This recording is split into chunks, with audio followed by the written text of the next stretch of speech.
There we go. Okay.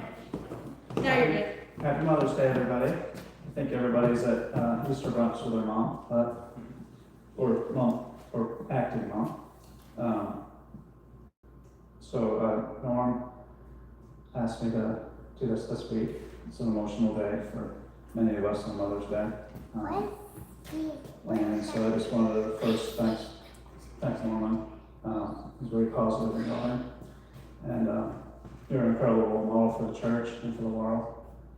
And you're the first person that I really resonate with.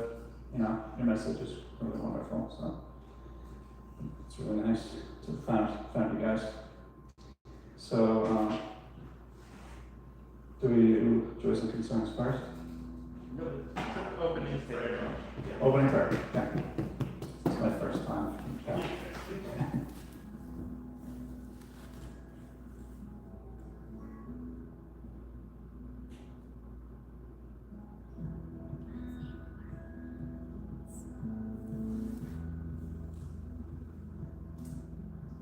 Do I say something? All right.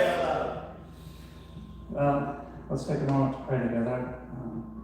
So I guess what we'll pray for is just, I guess what I'm feeling is gratitude in my heart for moms.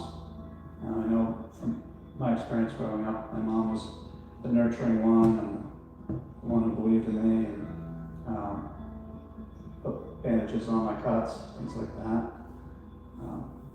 So just take a moment to think about your mom or a mom type person in your life that affected you. So just take a moment of silence for that.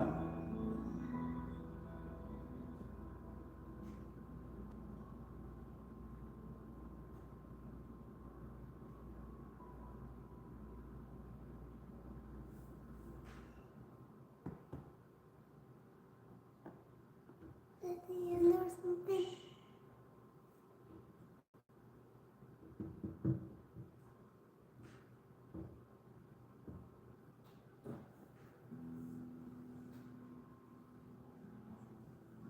All right. I think the next thing is Worship.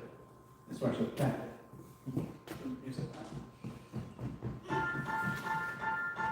Even though I walk through the valley, sometimes it feels like a crawl through the valley, but I got a promise that I hold on tight to. I can't lose when I'm right beside you. Yeah, gotta know the plans you have for me when my cup is overflowing. So I'm in the in-between. I'ma live a life knowing if I get down, you pick me up to the ground. You give me love, don't get out, even no conditions. You lift me up and I'll get down. No matter who's around, I'll let my hallelujah get my life.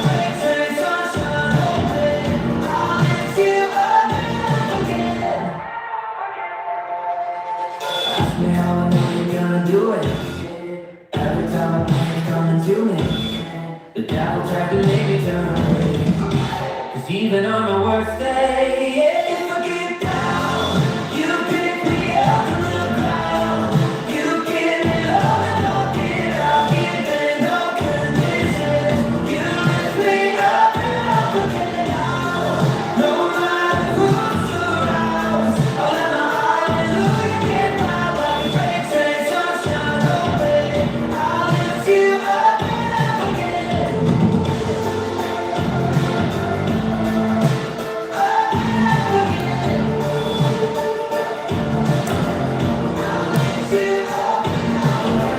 The plans you have for me. So I'm in the in-between. I'ma live my life knowing if I get down, you pick me up from the ground. You give me love, don't get out, even no conditions. You lift me up and I forget now. No matter who's around, I'll let my hallelujah get my life. Say sunshine, open, I'll lift you up and I'll forget.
There's nothing that's broken that you can't mend.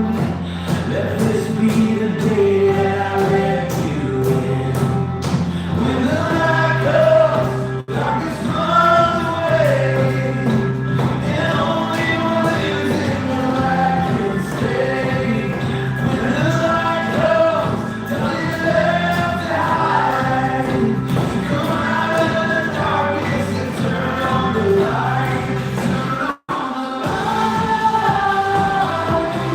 Turn on the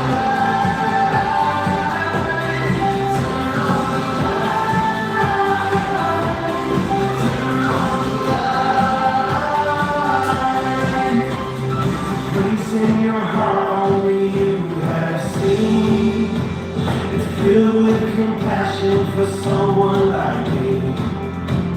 Your love's not afraid of the mess I've been. Help me open the door and let you in. When the light comes, darkness runs away, and only what lives in the light can stay. When the light comes, nothing left to hide. So come out of the darkness and turn on the light. Turn on the light. Turn on the light. Turn on the light. Turn on the light. Open the door. I fall to my knees. I lay down my pride. No secrets to keep. The light of your love is shining on me. The goodness of God is setting me free. When the light comes, darkness runs away, and only what lives in the light can stay. When the light comes, nothing left to hide. Come out of the darkness and turn on the light. Turn on the light. Turn on the light. Turn on the light. Turn on the light. Light comes, darkness runs away, and only what lives in the light can stay. When the light comes, nothing left to hide. Come out of the darkness and turn on the light. Come out of the darkness and turn on the light.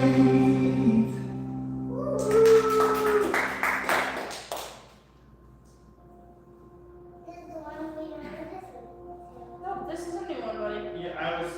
Here's my heart, Lord. Here's my heart, Lord.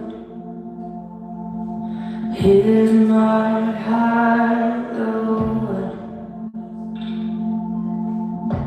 Speak what is true. Here's my heart, Lord. Here's my heart, Lord. Here's my heart, Lord. Speak what is true. I am found, I am yours, I am loved, I'm made pure, I have life, I can breathe, I am healed, I am free. Here's my heart, Lord. Here's my heart, Lord. Here's my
joys and concerns part. Oh, let's go ahead.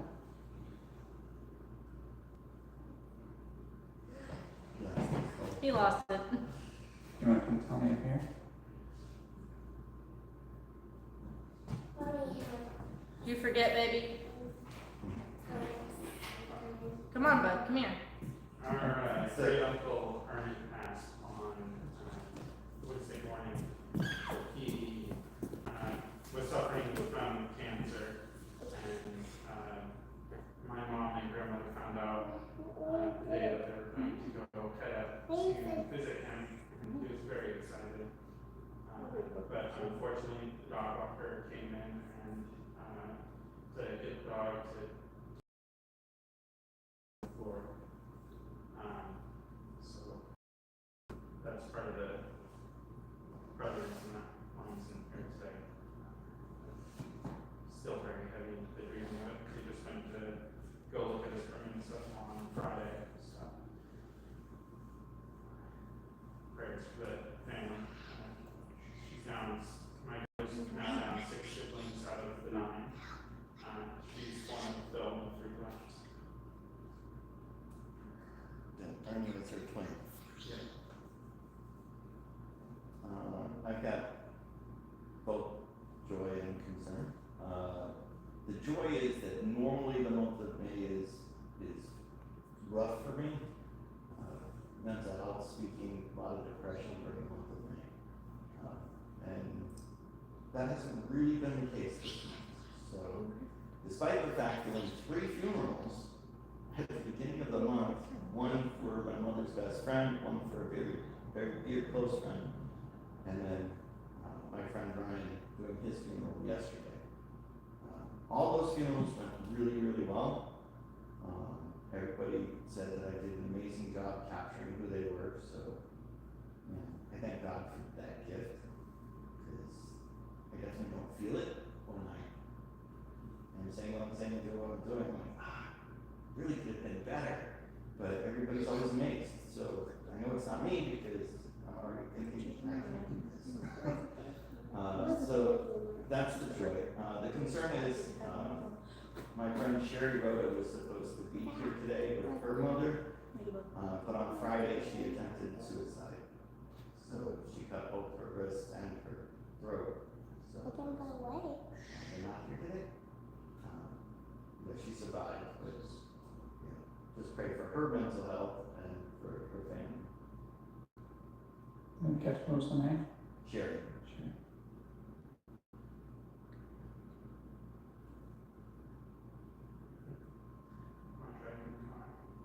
You remember?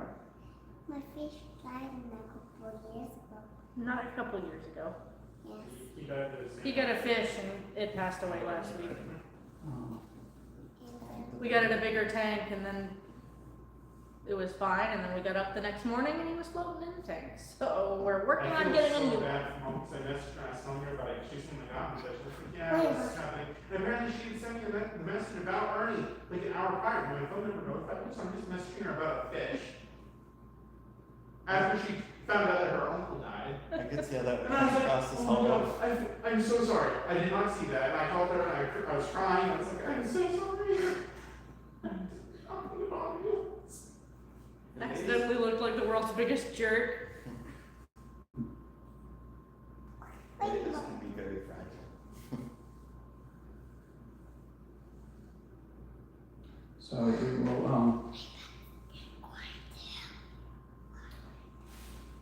we will send prayers for Uncle Ernie and family passing away this week. We have some joys for Norm having a happier May than typical. That's really nice. Some concerns for Sherry, who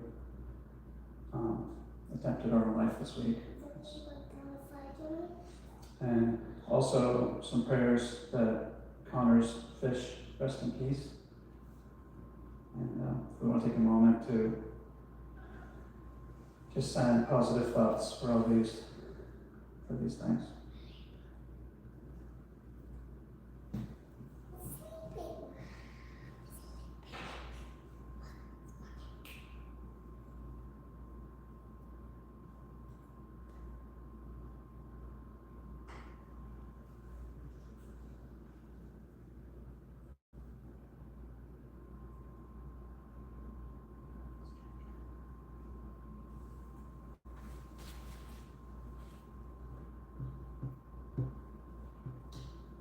right, this is the start of the sermon for this week.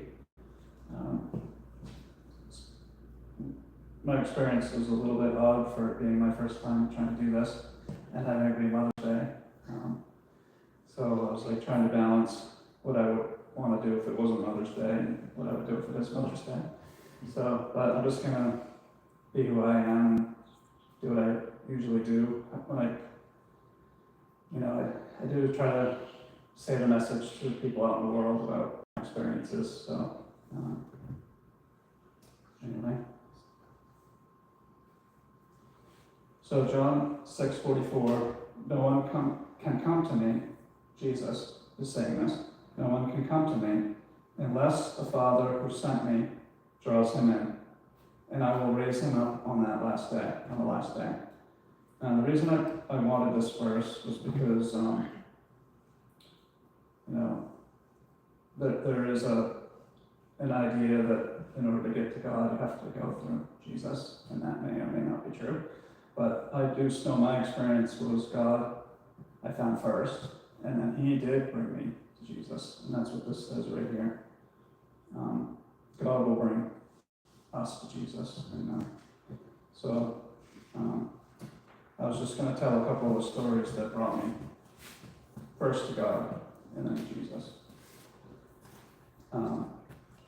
So the first day I felt God was about 23 years ago. I actually was hitting a really, really big bottom. I had an ongoing addiction for a couple of years and couldn't seem to find any light in my life. I was mostly on the couch, sick, and couldn't get myself off the couch to work. And even if I went to work, I relapsed. So it was a really dark place. So I had no solution, not having God in my life. I actually decided to commit suicide. So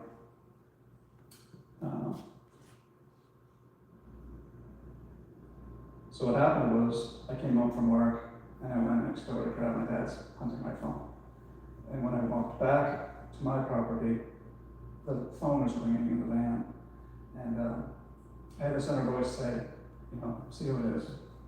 So I answered the phone, it was my sister, and she was hyperventilating, crying, like just, and it kind of snapped me out of where I was at. And I said, what's wrong? And she said, well, at 5:30 a.m. I had a nightmare that you shot yourself with Dad's gun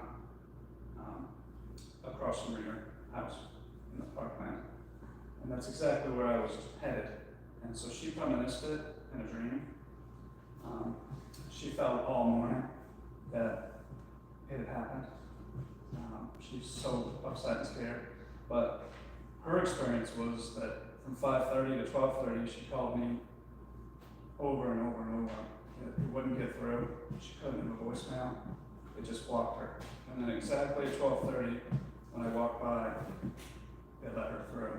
And I answered the phone. And she said, are you okay? And I said, no, I'm not okay. And I said, I have a gun, and I was about to go do that. And she said, please drop it. I dropped the gun. But that was the first day I surrendered. So what happened was I acknowledged that, I needed help, and I couldn't do it alone. And what happened right then was, it was like the clouds parted. It was like my unconsciousness disappeared. I felt this warmth and this light, and I felt like God picked me up in His hands. It was an incredible experience. It was undeniable. I felt God. And He stayed for hours that day. So that was the first thing that happened. And but believing God exists wasn't really enough. It was a start. But my life was still painful, and I still was running things through my self-will and go, and it just was painful. And then I started to realize that I needed to trust God was taking care of me. And that's when things shifted. As soon as I started doing that and surrendering to the little things in life, miracles would happen instantly. So I was like, oh, wow, this really works. And, during that period, God was just love for me because, as many of us know, the God of church can be very judgmental and unkind, and not every church, obviously, but my experience thus far was you had a huge list of rules you had to follow to find God. So anyway, it was love, and it worked for a long time. It brought me more and more peace. I did the 12-step programs. That really helped me a lot. Sort of goes like this. The steps are like this. You admit that you can't. You acknowledge that God can. And then the third step is surrender, where you say, I think I'll let God help me. And then you take inventory of yourself and you make amends. And then you keep trying to get closer to God. So those were beautiful outlines for me to live. And I'd never learned any of that. Hence why my life was in flames, So, and then one of the next bigger things that improved my faith was, so I had to pay my debt to society for my addiction. And I found myself in prison. And I was doing an amends, I was in a really good place, ironically. I was doing an amends. I felt really connected. I felt, like I had a sense of belonging and purpose for the first time. So I wrote this amends to a girl named Mary Pinto. It's a pretty unusual name, uncommon name. So I'd written this 2-page amends. I had no cellmate. I'd been alone for a couple weeks. And I sat on my bunk, Indian style, and I said, God, I've made this amends. Now please give me an opportunity to make this amends. And before I opened my eyes, my cell door opened. In walks a guy. And in this particular prison, they spray paint your last name on your clothes. So this guy walks in, Pinto, across his clothes. And I was like, no, it couldn't be. Like this is too something, right? And I just said to him, I said, do you know Mary Pinto? And he went, that's my sister. And I handed him the letter of amends, and he started crying, and he fell to his knees, and he found God. And said he was so nervous about who he was going to give as a cellmate, thought I might abuse him or whatever, and he was so upset, so scared. But then to have that happen, it felt so meant to be for him. And, of course, I was coming from a nature of trying to make amends. He felt comfortable, but I think it was 2 days later he got phone privileges, and I was able to read that letter to Mary Pinto. And so my whole point of this story is when we surrender, it doesn't always take weeks or months or years. It's instant. It's been instant for me over and over. And then it's just unfathomable, all the wheels that were in motion to lead up to that moment. I mean, it had to start years before then, that I would end up there with him in that cell. It was just not coincidence, it felt. It was amazing. So I guess the other one, I have hundreds of stories, but I gotta keep it short. So another one, I guess, is just that, my love for Jesus. Oh, I guess I'll say that throughout all this, I always, when I pray, I would say, I pray to God, and I'd always say, I don't know if you're God, Jesus, but I'm not going to rule you out. This is what I did for years.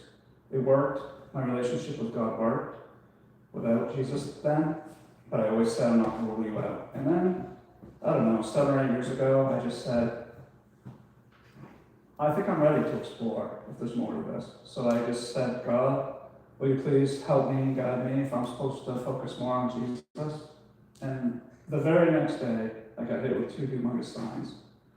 Just huge signs it was obvious I was. And then I said, well, okay, I'm going to research this. And then I found all the testimonies. And I think the testimonies that meant the most to me are the ones there's, the high priests in the temple, the ones that would prosecute someone that was blaspheming, they would crucify or behead or whatever they would do. Some of those became believers of Jesus, and the most unlikely people, Roman top officials, all these people were there to condemn him and then became believers. And there's just so many people that saw his miracles, and I'm like, there's so much more proof than there is doubt. So that's when it shifted for me. And then, so then I just kept asking lately, what can I do to help you, and so I had a dream. I had a recurring dream when I was a kid that was kind of like The Walking Dead, and everyone forms militias and it's really unsafe. And if you walk through town, you probably get abducted and take your stuff. So I had dreams like that when I was a kid. And I haven't had them for years. But maybe 4 or 5 months ago, I had this same dream. And I always got away. That's what I always remember. I always got away. I always surrendered to people. And I was always okay. So I found myself in a room with bunk beds. And I was leaning on the bunk beds, out of breath from running away from bad guys. And I just had this feeling like, you know what? It's always okay. It's always going to be okay. The darkness is not going to get me. And so right then, 3 men walked in the room, and the middle man was Jesus. And the whole room lit up. I was flooded with love and warmth. And he was jolly. He was almost like a cartoon character. He was like, I kind of say it was like a surfer dude. He was totally like giggling and like moving around. And I was just like, wow. And he didn't say a word to me, but I got 2 messages. The first message was, you're doing really great for me. Keep going. You're doing really great. Keep going. And the other message was, don't be too hard on yourself. What you've done for your children is enough. Like what you're doing, with how you're trying to bring them to me, and is enough. So that just kind of took the pressure off. Like, well, if Jesus says I'm doing enough, then but that's not how I want to be. I want to be more. So, but it takes the pressure off. So anyway, just pretty much. So then the only other thing I wanted to say was that, I'm passionate about unity. I think it's been one of the things God gave me as a gift. Ever since I was little, I always end up in the middle of groups, and I'm always like a middleman because I can get along with everyone. So, but I just believe that, it's more important to bring people to God and to Jesus than it is to fight, political battles and things here. I think it's very important to fight political battles, but I guess what I want to say is that I want someone who is pro-choice to be comfortable sitting to someone who's pro-life and to have their common interest in trying to find God and Jesus, and then they can fight the battles outside of here and be mortal enemies, but in here, I just think that, because really, you limit yourself to 50% of the population if you choose a side. So, and I've experienced that. I've gone to churches on both sides, and I'm kind of a middle of the road person, so it's hard to feel comfortable in either church. So I'm really hoping for a vision of not doing that here and just having here be about God's love and peace and bringing that to everyone else. So that's where I'm at with that. And so now we go on to the next one, which is Isaiah 66:13. So that's the end of my introduction of who I am and what brought me to faith. And it was hard for me to come up with what to do from others because this was my first day doing this, so I felt like an introductory was in order. But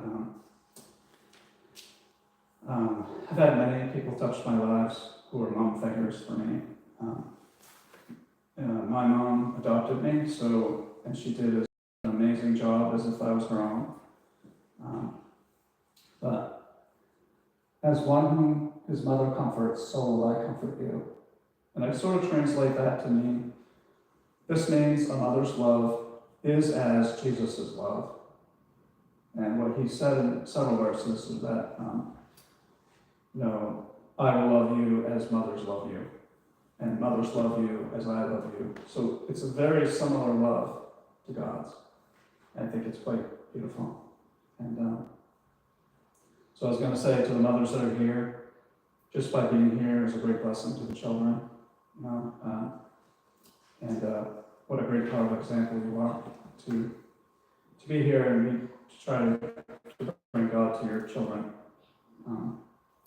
In Mark 3:35, Jesus redefined family, declaring that those who do the will of God are his mothers, brothers, and sisters.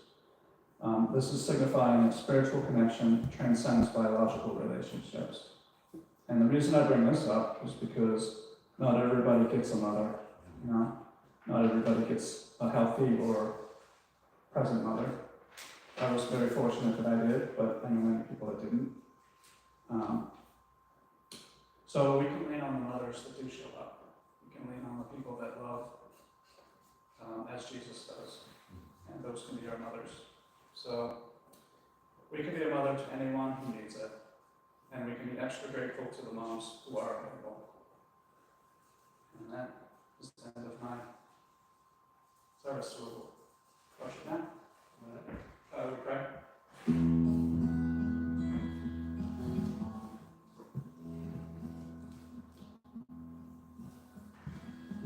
So God, I just ask that, as Norma's asked every week, that you please help fill this church. This church needs love and mending.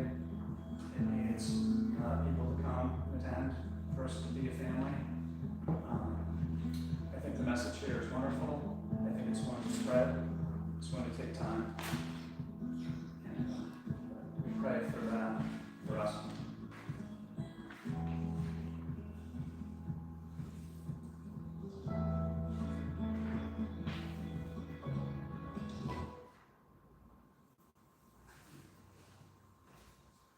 Sorry about that. I'm not entirely sure what's going on. I tried to write stuff there, but I don't recognize anything that's happening.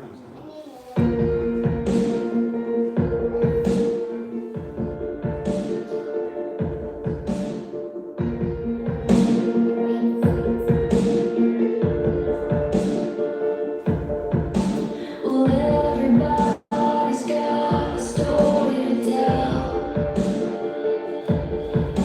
and everybody's got a wound to be healed.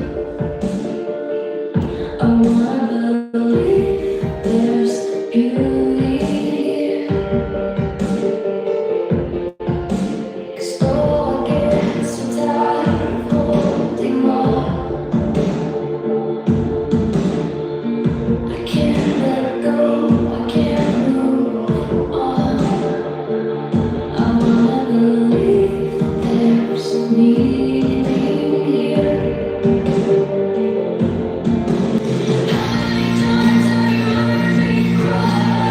God, please take this. How many times have you given me strength to just keep breathing? Oh, I need you, God, I need you now.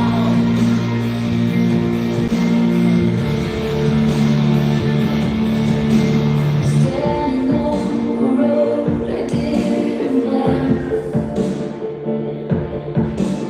wondering how The words went away from the screen. I got to where I am. I'm trying to hear a still small voice. I'm trying to hear above the noise. How many times have you heard me cry? God, please take this. How many times have you given me strength to just keep breathing? Oh, I need you,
Maybe midnight or midday, never early, never late.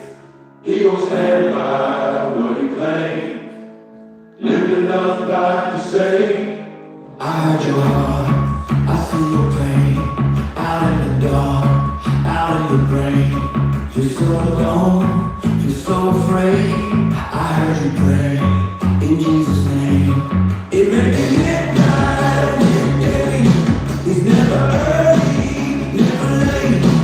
He gon' stand by what he claimed, I lived enough life to say, help is on the way, round the corner. Help is on the way, coming for you. Help is on the way, yeah, yeah. I lived enough life to say, help is on the way. Sometimes it's days, sometimes it's years, sometimes it's a lifetime of falling tears. But he's in the darkness, he's in the cold, just like the morning, he always shows.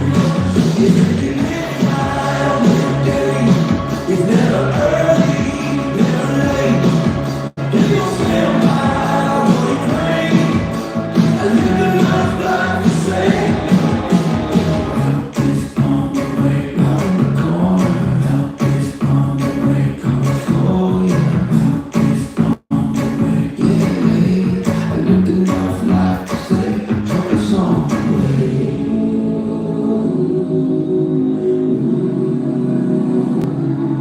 When I see my shadows, but the Lord ain't failed yet. So I'm holding on to the promise, Lord, that He's rolling up His sleeves again. Said I see my shadows, but the Lord ain't failed yet. We'll keep holding on to the promise, y'all, that He's rolling up His sleeves again.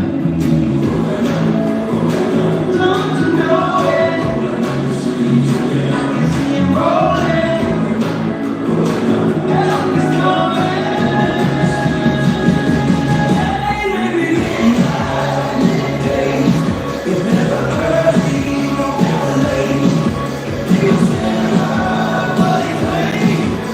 I live enough life to say, maybe midnight or midday, it's never early, never late. He gon' stand by what he claimed.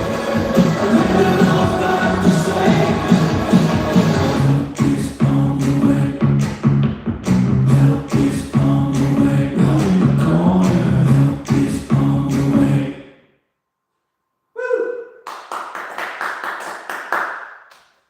Worried it was frozen again for a second.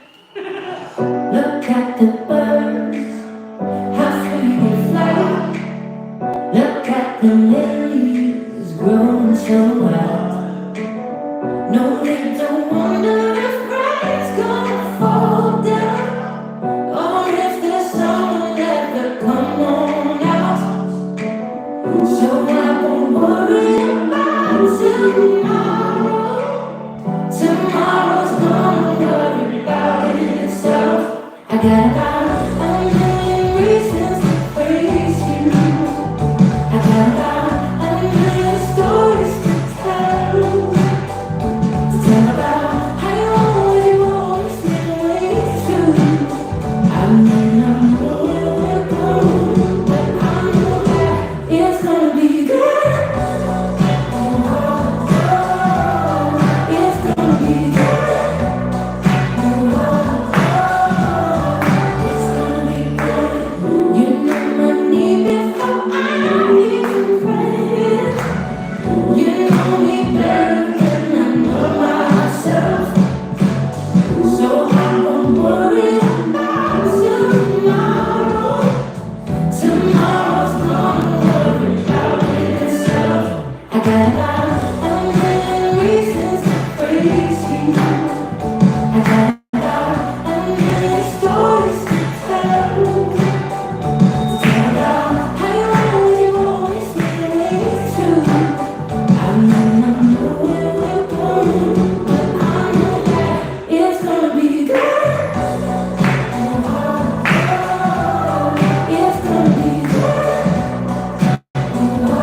But even if you should suffer for what is right, you are blessed. Do not fear their threats. Do not be frightened. And that concludes our day service. God be with you too. God be with